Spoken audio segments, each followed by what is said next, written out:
देखंतु अदिनिया मेघ एवं अदिनिया वर्षा याकू नहीं ओडिशार विभिन्न जिले में खोर्धा ठारू आरंभ कर गंजाम पर्यंत गुड़िए जिले में धान फसल नष्ट होईची।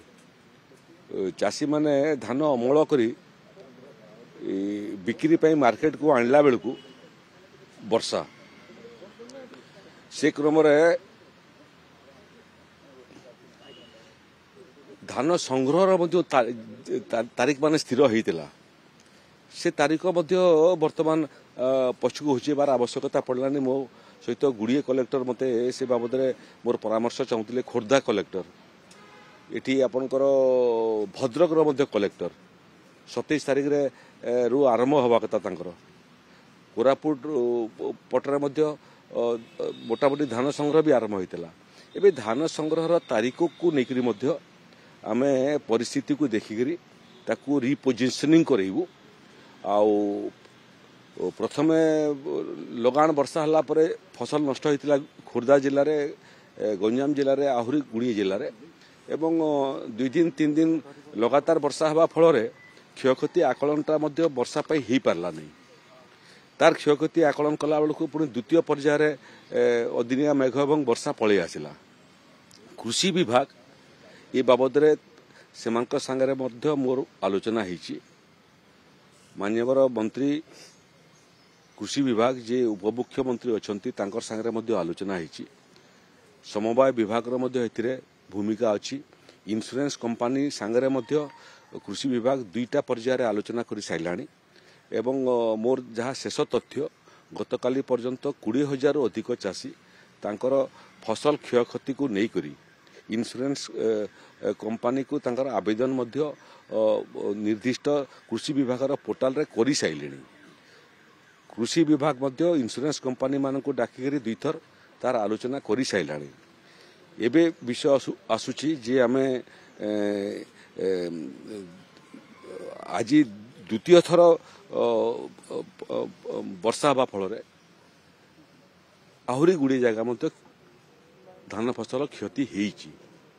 संभवतः 28 तारीख दिन राजस्व विभाग कृषि विभाग समवाय विभाग एवं अन्य विभाग जो विभाग मानकर एभलिया परिस्थिति रे भूमिका थाई तांकर बैठक करने एवं ये बाबद कौन सुविधार व्यवस्था हो पारिबो नियमावली भितर से बाबद आम चर्चा करूँ चिंता करूँ। किंतु गोटे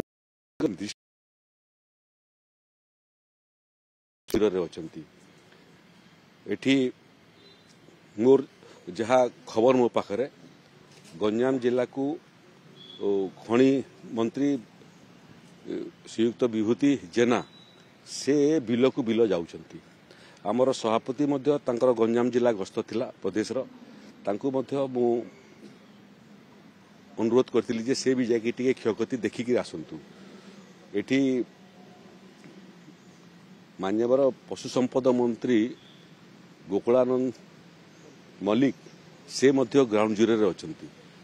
मान्यवर विधायक माने ग्राउंड जीरो रे अछंती। तेणु ओडिशा सरकार ओडिशार निर्वाचित प्रतिनिधि माने समस्ते निजको पोजिशनिंग करिसंती। जेहेतु प्राकृतिक विपर्यय को आम एड़े पारिबु नहीं, प्राकृतिक विपर्यय को सामना करिया पे पड़िबो। सरकार संवेदनशीलतार सहित या बाबद अध्ययन करुचंती। इंश्योरेंस कंपनी मानकर टालटुल नीति अतीत आम देखिलु। एथर किंतु तांकू तागिद कराही जे क्षयक्षति को लेकर टालटुल नीति अवलंबन कले ओडिशा सरकार कठोर निष्पत्ति नेबापई। बाहर कृषि विभाग कौन भूमिका अच्छी, राजस्व विभाग कौन भूमिका अच्छी, समवाय विभाग कौन भूमिका अच्छी से बाबद आमर आलोचना चली। 28 तारीख पर ये निर्दिष्ट प्रसंग को लेकर कौन निष्पत्ति हेबो से बाबद आम शेष आलोचना ओडिशार माननीय मुख्यमंत्री सांगे करूँ एवं तापरे ये क्षयक्षतिर आकलन पलि आसीथिबो एवं ओडिशा सरकार जहाँ करने कथा करिवो। चाषीर स्वार्थ रक्षा करने चाषी को यह विपर्यय समय तार सहायता करने जहाँ जहाँ आमर व्यवस्था अच्छी से सब व्यवस्थार पेड़ी आम खोलू